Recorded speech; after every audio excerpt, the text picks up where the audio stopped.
We bought an old ranch in Portugal, and this place is simply brimming with potential. The diversity of habitats here is incredible, from the sunny and grassy hilltops through the thick scrubland and into a maze of hidden valleys shaded by ancient cork oak trees, and finally reaching the salt marsh and the Mira river as it meanders out towards the sea. The land covers this whole area, all of this that you see here, which we will now restore, rewild, and protect for future generations.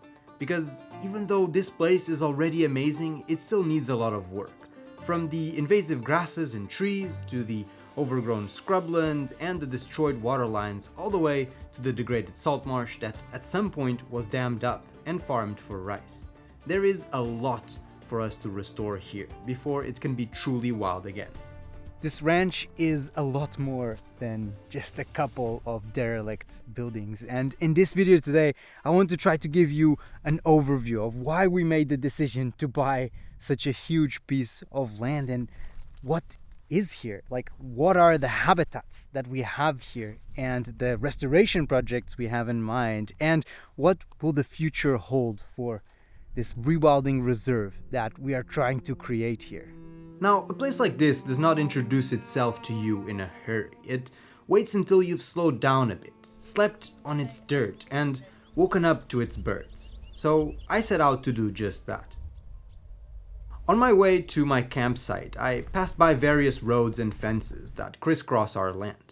This is the infrastructure of cattle ranching, and while it is useful for us to get around at this stage, it is certainly something we will change in the future, as many of these fences get in the way of people and wildlife, and many of these roads run over areas that could be wild habitat instead. And from here, you can also see we are surrounded by a sea of non-native eucalyptus plantations that are a significant fire hazard we will have to manage sooner rather than later by creating proper fire breaks near the borders of our land.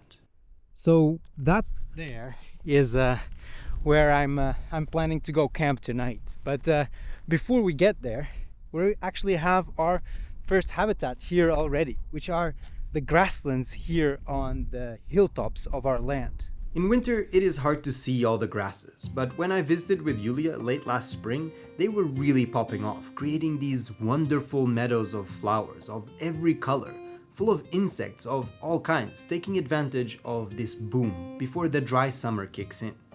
Now, I found these meadows to be quite dreamy, but they hide a semi-degraded ecosystem in plain sight. You see, many areas here have been seeded with non-native grass species for the cattle to eat. And also, over the years, the cattle have clearly overgrazed them as well, meaning that we are now inheriting a depleted soil and some invasives. Thankfully, however, the solution here is probably quite simple. It is pretty much to do nothing and let the biomass of the grass accumulate and replenish the soils, while only occasionally bringing in different herbivore guilds, such as tramplers, grazers, browsers, and mixed feeders, both domestic and ideally also wild once we understand what lives here. The grasslands will certainly stick around, but I think we can expect a more mixed mosaic of habitats to emerge over time. As the evening approached, I started setting up my base camp, and after dodging a surprise rain shower, God damn it, I managed to get things set up, to make some time to fly the drone for a little sunset joyride, and it was really incredible to see all of these cork oak valleys bathing in the golden light, leading down to the shimmering salt marsh. When the evening came, Teresa and Matt joined me by the fire for a few hours to share some stories. They are the driving force that got us here. Between them and Tiago, they spent months searching for land to buy in this region, and then touring properties to find the best one. And after a really long process involving a lot of lawyers and paperwork in a complex multi-stakeholder purchase from a ranching family, me and Matt were finally summoned to the notary to get the deed done. So Matt, you think it's going to happen? I think so. I feel pretty numb to it all, to be honest. Process of what?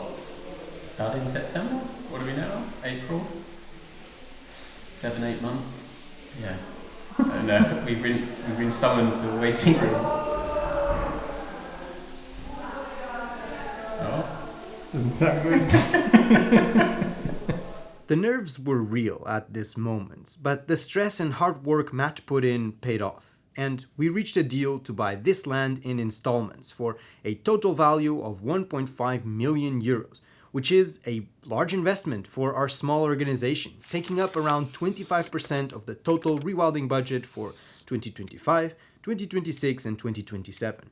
So a big footprint, but not oversized, because in the long run we really need what this land brings as a regional base of operations for our hub here. But more on this in a bit. So yesterday I felt a bit numb to it after we signed the documents. Yeah, now being here it's really starting to sink in. It's really cool. This first walk on the land as its new owners was really special. The sun was shining after some heavy rain, the vegetation was bright green, and the shtiva, the gum rock rose, was in full bloom, creating a sea of white flowers. All of this happened in April last year, and over the next few months, the team started the preliminary exploration of the land, creating this map here I can now use to guide you. Okay, so back at my camping trip, I woke up to an incredible sunrise of golden light shining on the mists which always hang low in the valleys here.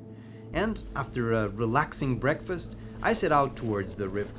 Now, as we explore the various habitats here, I am under very clear instructions from our biologists to tell you that a full flora and fauna survey of the land is yet to come. So all the information for now is just an overview of the various habitat types, and you can expect a lot more details later on. So on these south-facing slopes down towards the river, we have our first habitat for the day, which is the scrubland that you see all around me. And in our land, it is actually quite a degraded habitat. Contrary to the grasses, these areas here are actually undergrazed, meaning that natural succession is slowed down compared to a more natural landscape with a mix of herbivore species behaving in a natural way. So it's trees like this little one here that are struggling to establish themselves among all of this scrub. And by grazing it down, cutting it, by trampling it, we will be giving them a chance to form the forest that should be standing here. It is not that there should be no scrubland, it's more that it is overrepresented and too dominant at the moment, and with some initial interventions, we can get things moving a bit quicker. As I walked down further, our first large cork oak started appearing, and the path eventually led me to the head of a narrow valley.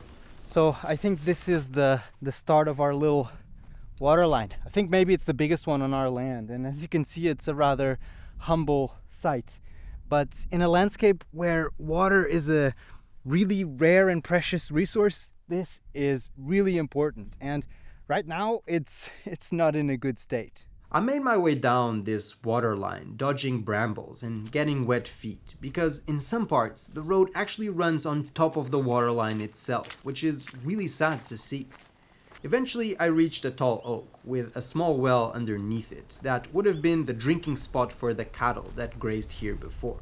I have to say, this waterline that I just walked down is one of the most brutalized, fragile little streams that I've ever seen. The road just crisscrosses it continuously. It's covered in bramble. There's almost none of the species that should exist near water. So I really look forward to see what we can do about this area so that it can be a thriving riparian gallery covered in willows and ash trees. Our work here is probably going to involve fixing that horrible road and maybe accelerating succession by cutting down some of the bramble and replanting a mix of native riparian species.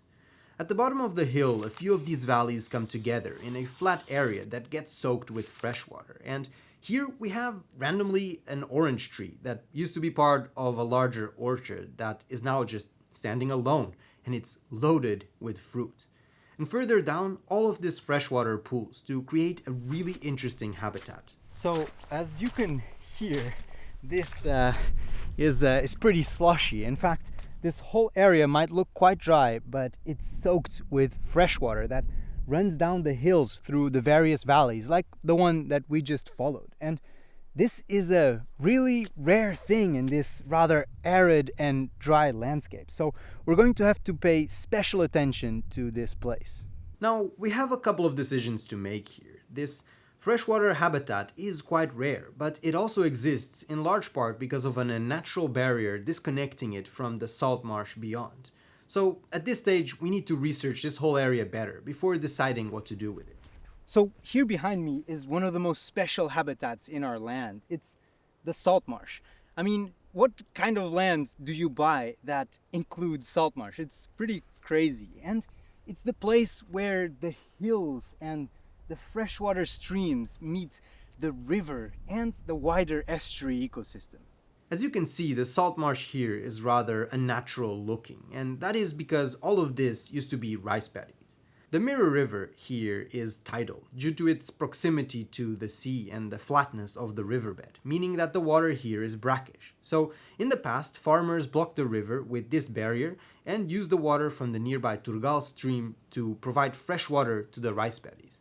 So, whether to keep this barrier or breach it is another choice we are going to have to consider after researching the pros and cons properly. And it is also here where you see best how this land fits into our regional project. You see, we are working to help rewild this whole river basin so that more nature can live alongside the human landscape. This includes projects ranging from the native forest restoration we are doing at our eucalyptus cutting project further upstream, to the detailed monitoring of the various streams in this region, or the rescue we are mounting for the critically endangered fish that lives only here in this river system and whose main last refuge is the Turgal stream that joins the Mira River just above our salt marsh, which also happens to be one of the biggest salt marshes in this whole river and the epicenter of a blue crab invasion that needs to be stopped. Then further downstream here, we also are looking to understand the seagrass situation and assess whether restoration is required, among many other such projects that we are cooking up with various landowners and partners. The point is, this land is at the center of it all, in an ideal place, ecologically and operationally.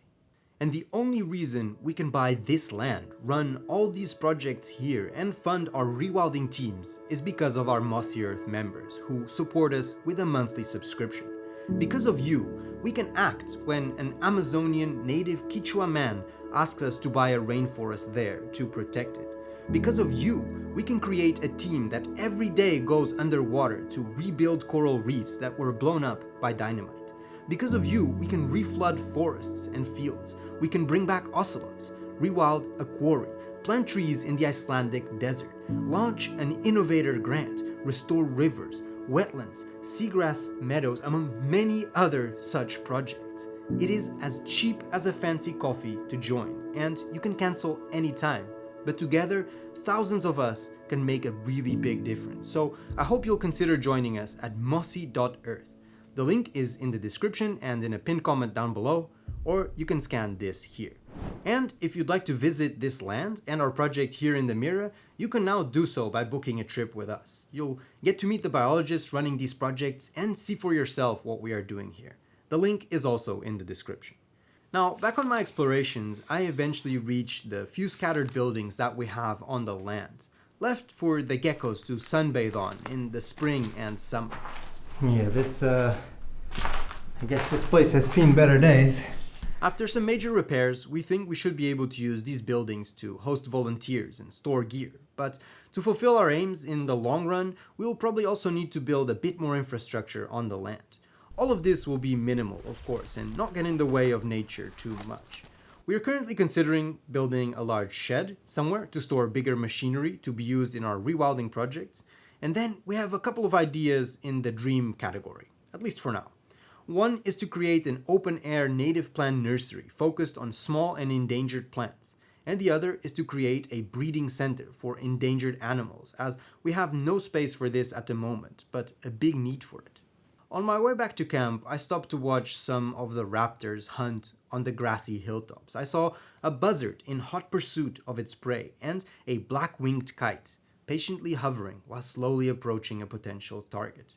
And when I got back to camp, I reached what is probably the best place on our land, which I have saved for those of you who stuck around to see the whole video. Maybe you didn't notice this tree behind my tent. It is large, but not ridiculously so compared to many of the giant oaks we have seen so far. But this is a wild olive tree. And for those of you who know olive trees, you will know that it takes a long time for them to get to this size. What's potentially even more special is that these two trunks were perhaps a single tree at a point in time. And that would mean that this tree is not just hundreds of years old. It could potentially be reaching the 4 digits, which would be absolutely insane. This is a tree on the land where I saw the most birds, with these little groups of goldfinches constantly flying in and out to feed on the olives. I wonder how many shepherds have sat in the shade of this tree over the centuries that it has certainly existed. And I wonder how many generations of little birds have perched on its branches and eaten its olives. And I wonder if boar used to sleep here in the shade on a hot day, or if a lynx would rest here after a hunt and overlooking the landscape that it calls home. And all of this thinking just makes me feel small, and I should feel small, because we are now the custodians of this land, and we are taking care of things that are older and somehow more important than we are. But I think that our team is up to the task, and I'm really excited to see what we can do here on this land. And I just have to say a huge thank you to our Mossy Earth members for making this possible. And if you're not yet a member, then please consider becoming one at mossy.earth. It is what makes all of this possible. Until next time. Cheers!